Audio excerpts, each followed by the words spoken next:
Hi.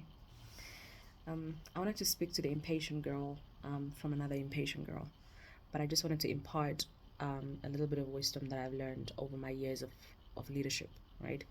And over the years that I have led organizations and companies. Yeah. So I thought maybe it could help, right? So I just want to say off the go that leadership is not easy. It really is not easy. It's prestigious sometimes. It comes with its luxuries, it comes with its benefits, but it's not easy. Okay? And let me just say this off the bat.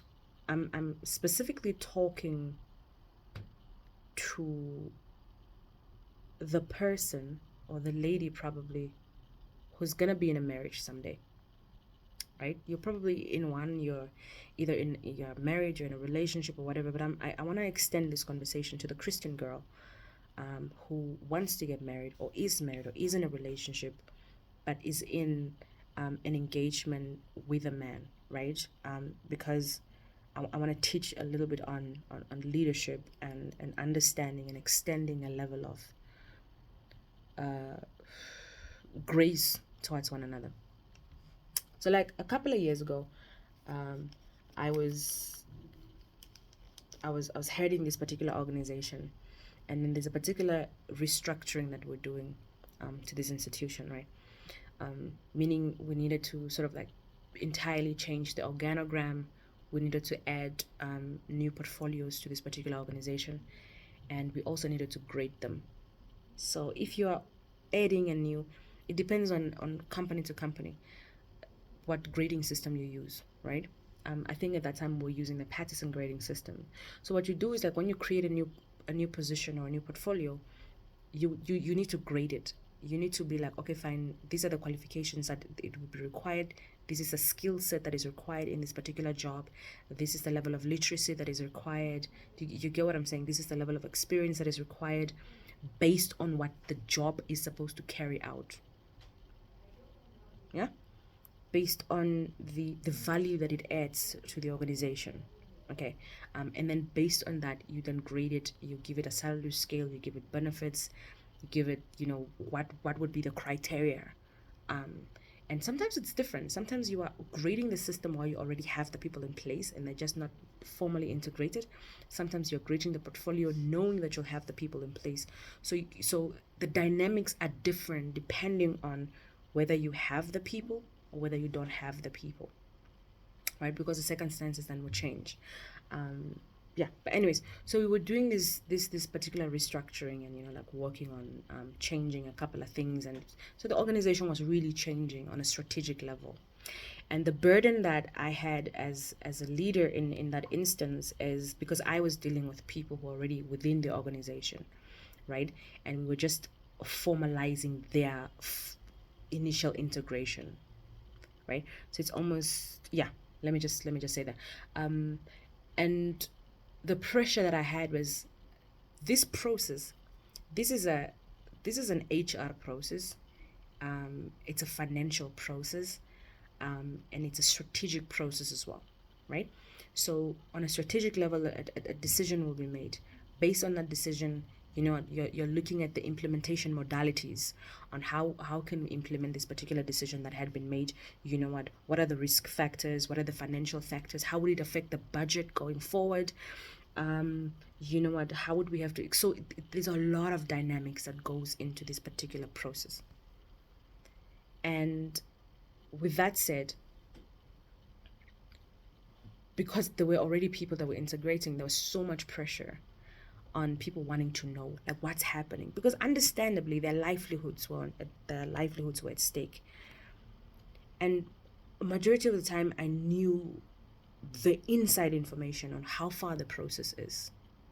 What are the bottlenecks that we're experiencing? How are we fixing them? Okay, so this could be the possible challenges. How could we mitigate this? Okay, yes, we're trying to do this. It's noble. Do we have the finances to sustain this in the next 5, 10, 20, 15 years, right? So these are some of the things that I had to sit with, and with the team, of course, that I had, and these are some of the things that we had to iron out. Here, how do we do this? Okay, this is true, but okay, You get what I'm saying? There are consultants that you need to have the whole process. Knowing this information and knowing that things could change and fluctuate based on the continuous data that I'm receiving that is required to make the final decision. And then, of course, eventually formally inform people, about what the changes would be. It was still difficult to communicate this information to people. Because here's the thing, as a leader, you cannot just otherwise it will almost be like a breaking news. You can structurally run an organization as if it's some kind of a news cycle where you're like, breaking news, we have just this fresh information that just came out, then it's given, and then you're like, oh, another breaking news, that information, well, the story is developing, then you give another piece of information, like, oh no, that one was apparently premature, oh, the person actually did not die, they just had oh, the person was revived. It's not a breaking news. Leadership is not a news cycle. It really is a strategic process that requires patience. And it's a process. Every process requires patience. When you're in the storm, when you're the one navigating the ship, patience can in that moment be very easy to assimilate. Like, you can just, because like, I cannot not be patient right now because I know the storm that I'm in right now. I know that I need to, you get what I'm saying? That's the place that you're in.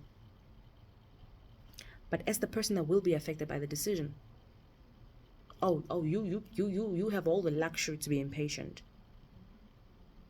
because you're not going through the internal step by step of the process. So people would want to know, like, what's happening? Yeah, we're being informed this. Why are you not giving us full information? And people will get agitated and they'll get angry. And, it was a process. It really was.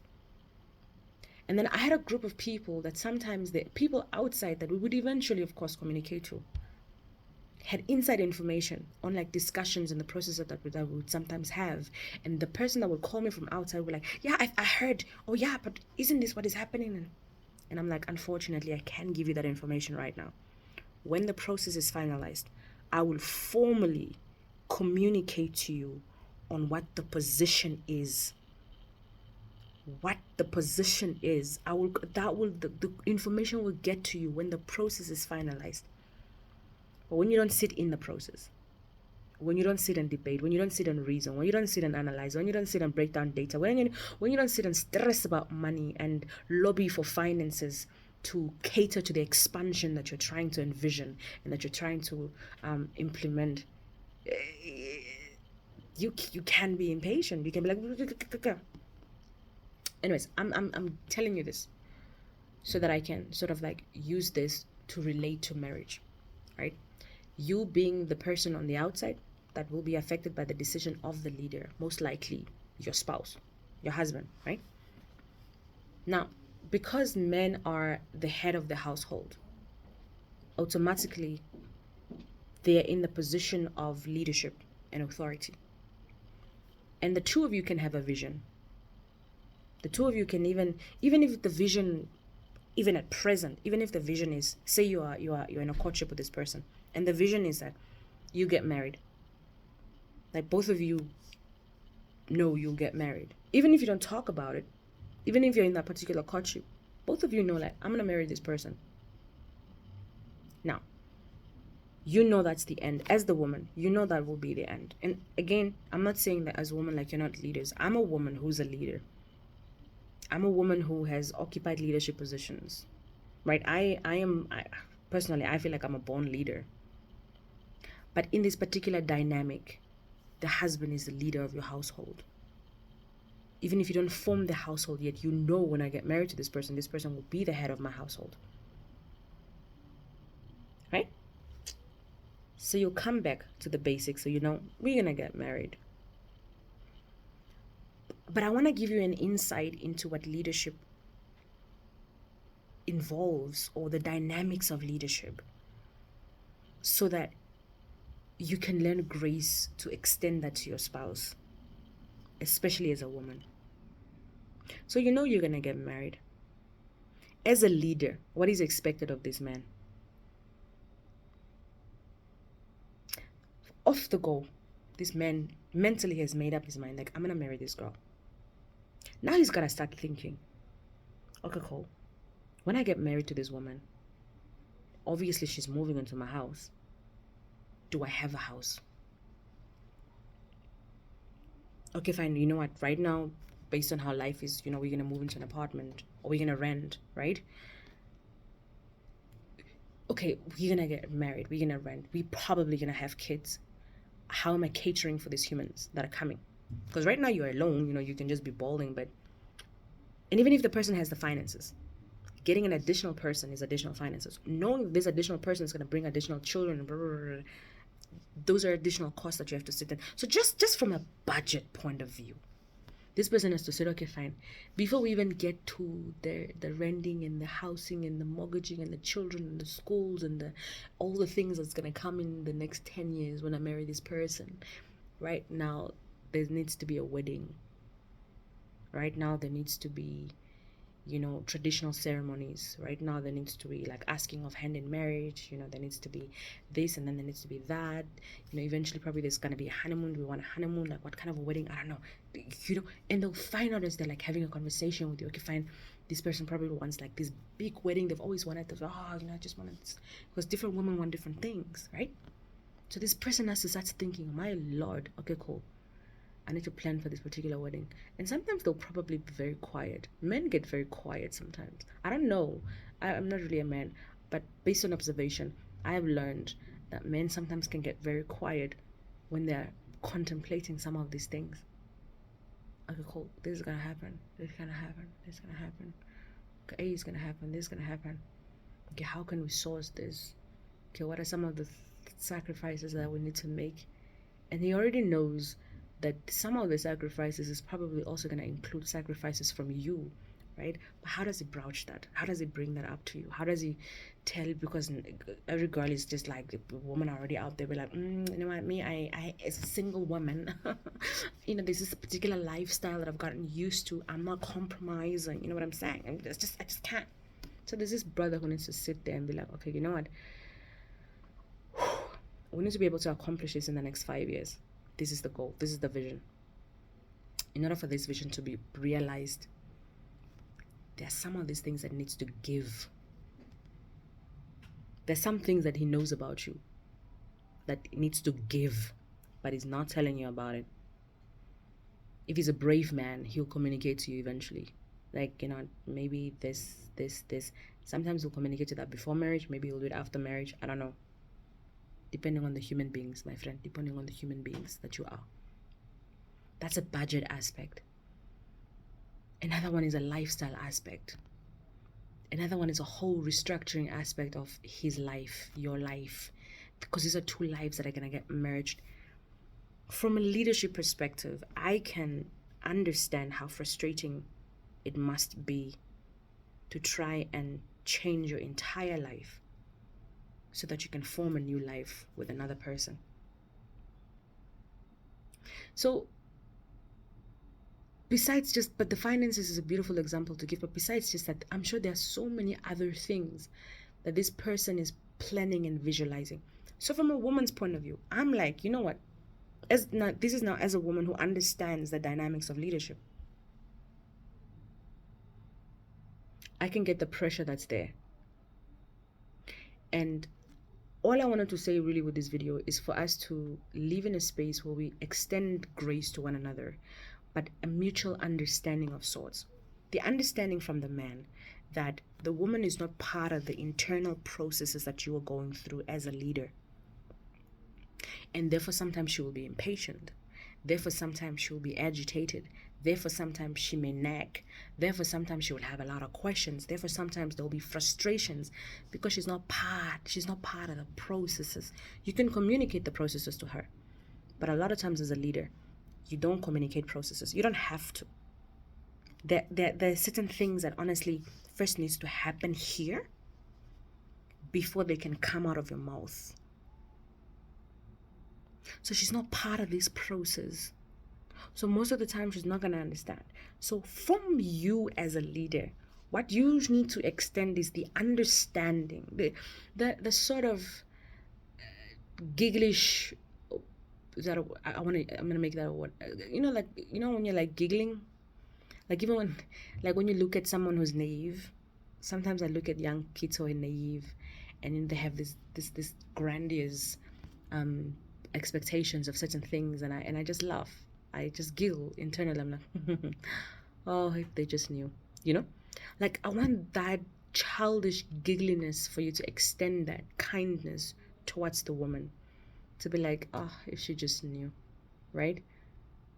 But knowing that there's some burdens that you'll never place on her, and that will make you giggle like, oh, I can see how this would frustrate her if she knew the processes that I'm going through. But just the extension of the example that I was giving with the external people, not understanding the internal processes. And for the woman to equally, when he's probably quiet, or when he is thinking, or when he is stubborn, because they can be stubborn sometimes, and leadership really requires stubbornness sometimes, to also extend that understanding from the bottom, that, you know what, the pressure must be really hard on the top if he has to make these decisions. Merging human beings is not easy. Seriously, merging human beings is not easy. Merging lifestyles is not easy. So that's the covering, and the support kind of a structure of understanding that needs to exist. And I know, like, for example, as a woman, knowing the pressures that comes with leadership, and knowing that I'm probably not always going to carry that burden for you, right? I'm probably not always going to carry that burden for you, and I'm always probably not going to help. And this is the reason why men need help, even if the help is not coming from it, because I know I'm designed to help. That's something that is so undeniable, especially about me, and having observed my life. And I'm not saying this as a way of demeaning myself as a woman. I'm a woman who knows who I am. I know my strengths, baby. There was one year that I was running 2 organizations at the same time. So I know the pressures that comes with leadership. I have been in leadership positions. So I'm not like saying, like, when a man is a leader, like, I'm demeaning myself as a woman. No, darling, I know myself. My man would be leading a leader. Why? Because leaders also need to be led. So I just need to make that disclaimer for the independent woman.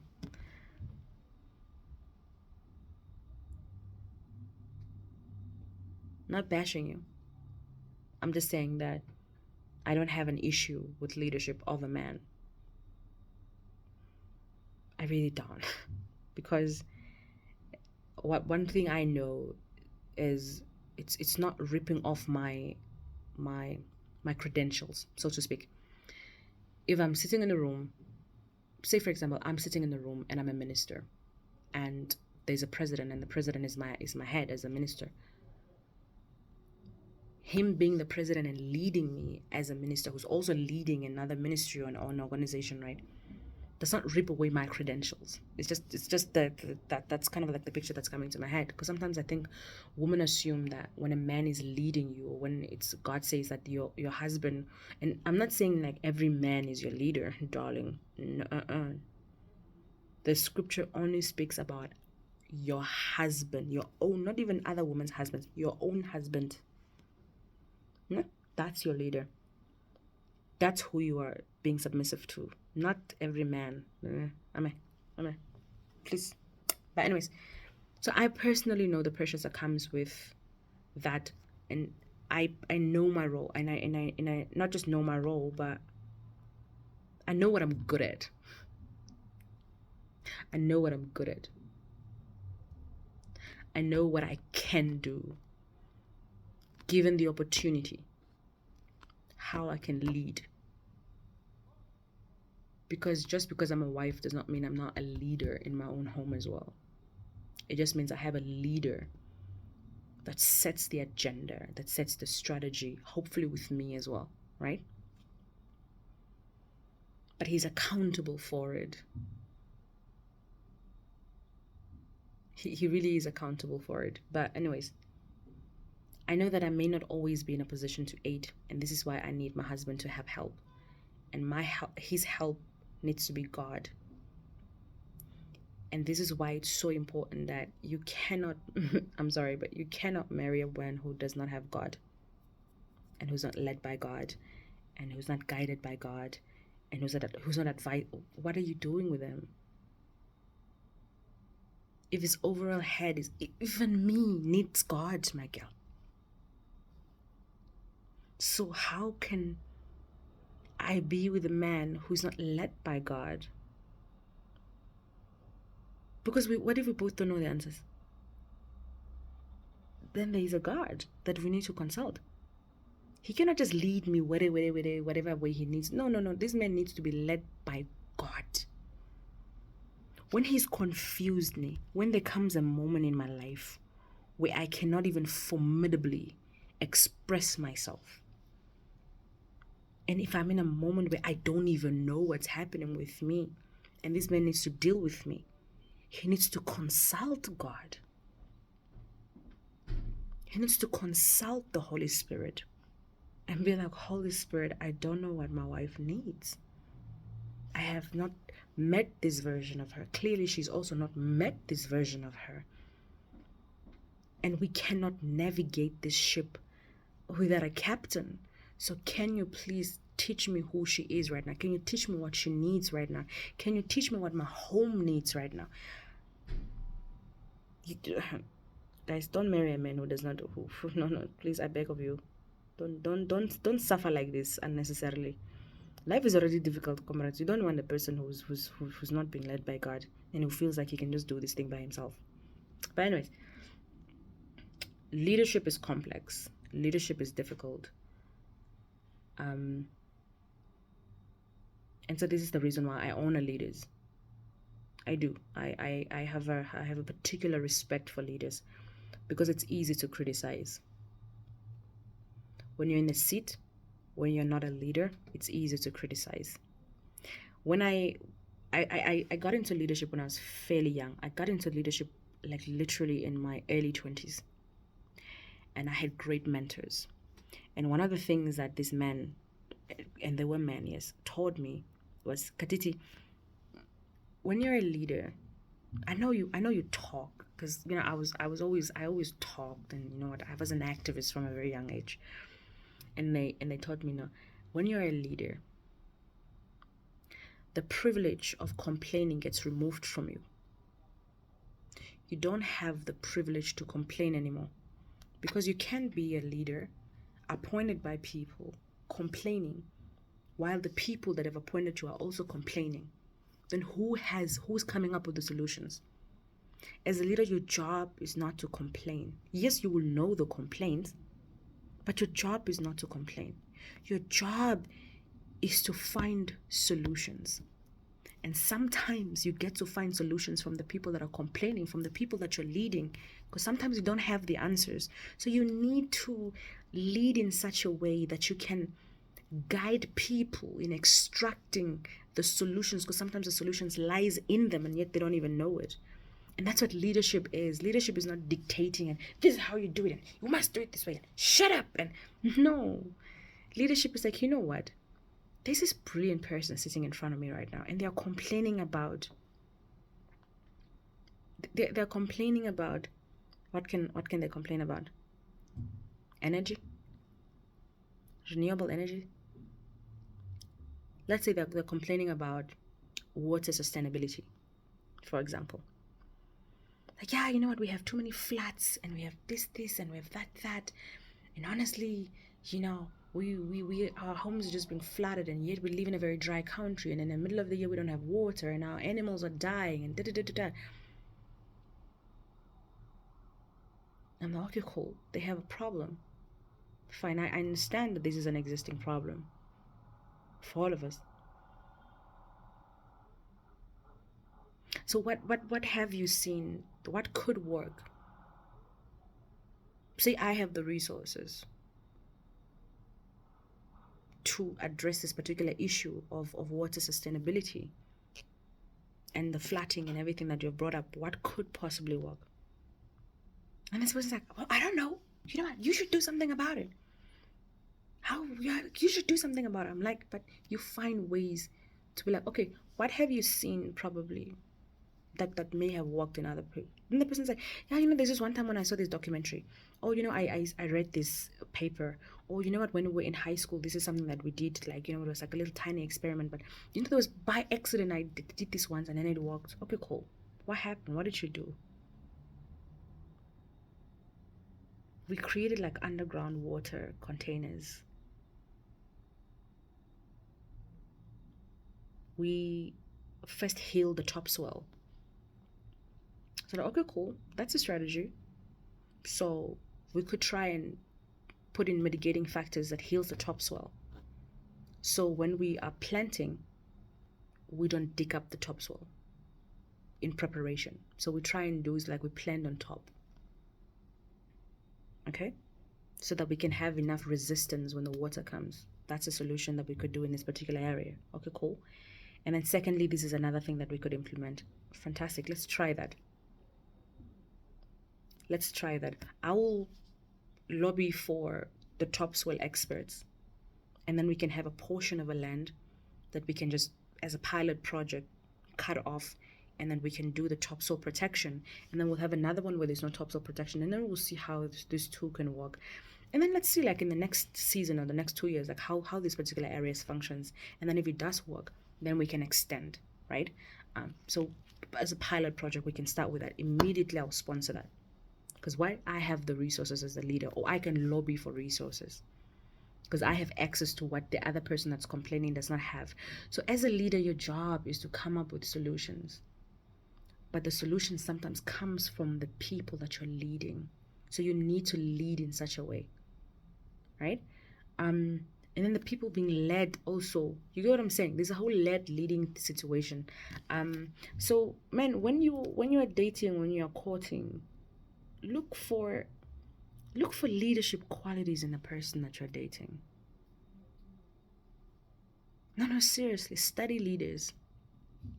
And don't study leaders who are charismatic, but study leaders where even if they may not be charismatic, their track record of success is good. Like it's good. Like this person, like right now, in your immediate vicinity, look for leaders. Like look for leaders and study them. If you feel like your pastor is a great leader, study him, ask him questions. If you feel like, you know what, that counselor of yours in that community, or that traditional leader, or you can see your brother leads his home well, study leaders. Extract qualities of these leaders and see if you can observe them in the people that you're dating. And I don't know if that was helpful, but I don't know. Somehow I just wanted to talk about leadership and mutual existence and mutual understanding of one another and the positions that we occupy, hopefully someday in marriage as well.